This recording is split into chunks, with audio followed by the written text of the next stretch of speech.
এই যে তোমাদের এই গীতা স্কুলের গত 5-6 বছর ধরে চলতেছে, কিন্তু এখানে অধিকাংশ শিক্ষার্থী কি গত 1 বছরের, কারণ বাকিরা গ্র্যাজুয়েট হয়ে বের হয়ে গেছে, তারা তারা আর আসার প্রয়োজন মনে করে না, কারণ ওরা গীতার সর্বোচ্চ শিক্ষায় শিক্ষিত, বুঝছো? সেজন্য আসে না।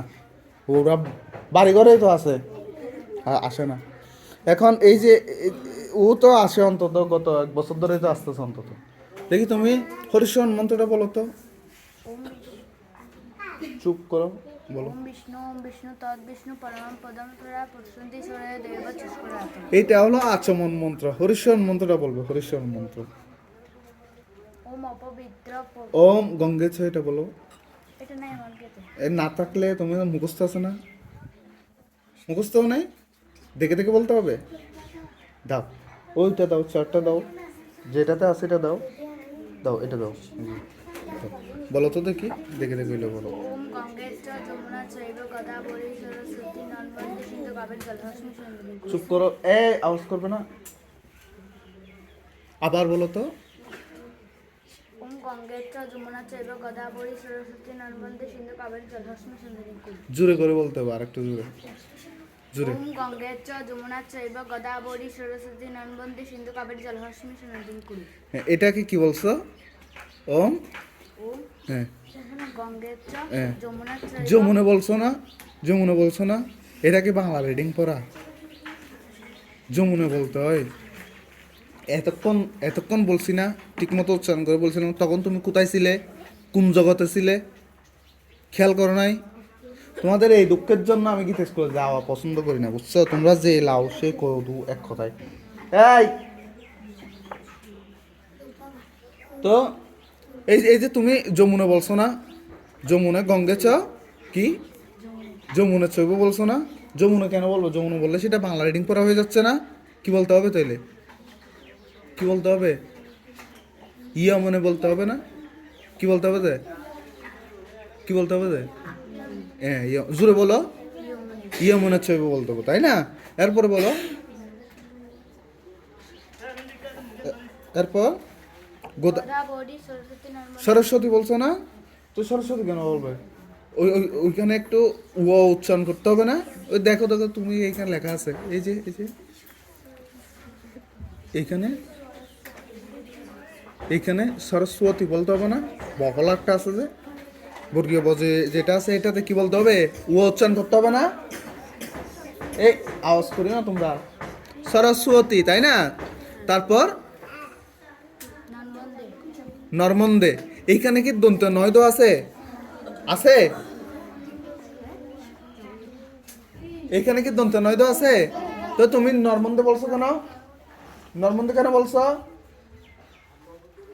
নর্মন্দে বলা যাবে, দন্ত নয়তো আছে। এইখানে যুক্ত বর্ণটা কি কি বলো তো? ন, ময় ম। ময়মনা। তাইলে সংস্কৃত, এই সংস্কৃতের উচ্চারণ অনুযায়ী প্রত্যেকটা যুক্ত বর্ণকে পূর্ণ শব্দে উচ্চারণ করতে হবে। তাহলে ময়ম থাকলে কি উচ্চারণ করতে হবে? নর্মদে না? কি কি? নর্মদে। তারপর সিন্ধু কাবেরী। সিন্ধু, যে যে বলছো দন্তেশকে একটু চর মতো মতো করে উচ্চারণ করতে হবে। সিন্ধু কি? সিন্ধু। তারপর কাবেরী। কাবেরী জলহস্মিন হ্যাঁ, সনদিন কুল। সন্নিধিং বলছো, সন্নিধিং। অনুস্বর যেটা আছে এটাকে মর্মত করে উচ্চারণ করতে হবে না? কি বলতে হবে? সন্নি ধিম। কি? ডিম। ধিম। অনুস্বর যেটা আছে, এই যে এখানে অনুস্বর যেটা আছে, এটা কিসের মতো উচ্চারণ? মর মতো উচ্চারণ করতে হবে না?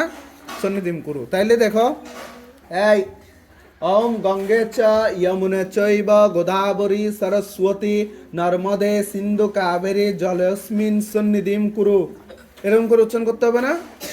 তো তুমি কত বছর, বিগত অন্তত 1 বছর ধরে তো আসতেছো, তুমি একটা মন্ত্র মুখস্থ বলতে পারতেছো না। দেখো, আমি এই কারণেই গীতা স্কুলে যাওয়ার ইচ্ছা আসে না আমার, কারণ ওদেরকে নিয়ে কিছু হয় না, ওদের মা বাবা ঠিক নাই, কিছু ঠিক নাই, শিক্ষার কোনো আগ্রহ নাই, কিছু নাই, এই জন্য। বুঝতে পারছো? তোমার স্কুলের বইয়ে সরা আছে না, সরা আছে না, কবিতা আছে না, মুখস্থ আছে না? একটা কবিতা বলো দেখি, একটা কবিতা বলো, যে কোনো একটা বলো। কোনটা আছে? কোন ক্লাসে পড়া যায়? ক্লাস 3-তে একটা কবিতা কোনটা আছে বলো তো? ধান গাছ। আচ্ছা বলো তো, এটা বলো তো। তাল গাছ এক পায়ে দাঁড়িয়ে সব গাছ ছাড়িয়ে জুড়ে উঁকি জুড়ে মারে জুড়ে আকাশে। জুড়ে জুড়ে জুড়ে তাল বলতো। গাছ এক পায়ে দাঁড়িয়ে সব গাছ ছাড়িয়ে উঁকি মারে আকাশে, মনে সাত কালো মেঘ পড়ে যায় একেবারে উড়ে যায়, কোথায় পাবে পাকাশে। তাই তো সে ঠিক তার মাথাতে গোল গোল পাতাতে ইচ্ছাতি মেরে তার, মনে মনে ভাবে বুঝি ডানায় উড়ে যেতে মানা নেই, বাসাখানি ফেলে তার, বাসাখানি ফেলে তার সারাদিন এখন বুঝতে পারছি তুমি পুরো বলতে পারবে তাই না? তো এখন এটা মুখস্থ আছে না? মুখস্থ আছে না সম্পূর্ণ? কোনো ভুল আছে? তো কিন্তু এই মন্ত্রটার বেলায় কেন এত ভুল? এই মন্ত্রটা কেন ওর মুখস্থ নাই? দেখে দেখে বলতে হচ্ছে। এই মন্ত্রটা কেন ওর এত ভুল, গুরুত্ব নাই, তাই না? তো এই গুরুত্ব না থাকার কারণে আমরাও গুরুত্ব দিই না। আমরা কিন্তু স্কুলে যাওয়ার গুরুত্ব মনে করি না এখন থেকে আর। ঠিক আছে? বুঝতে পারছো বড়রা?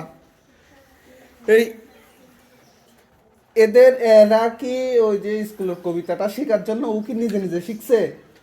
ও নিজে নিজে শিখছে? ওর মা বাবা জোর করে পড়াইতে বসাইছে না? জোর করে শিখাইছে না? তো এইগুলার বেলায় জোর করার কোনো লোক আছে ঘরে? কোনো লোক আছে? এগুলা এই মন্ত্র শেখার জন্য জোর করে, বাসায় জোর করে না। সেজন্যই অবস্থা। এই জন্য গীতা স্কুলে যাওয়া বন্ধ করে দিছে আমরা, খুব একটা আগ্রহ হয় না এখন। এটাই আর কি, বুঝতে পারছো? গীতা স্কুলে আসবে যাবে, কিছু শেখার দরকার নেই। ঠিক আছে?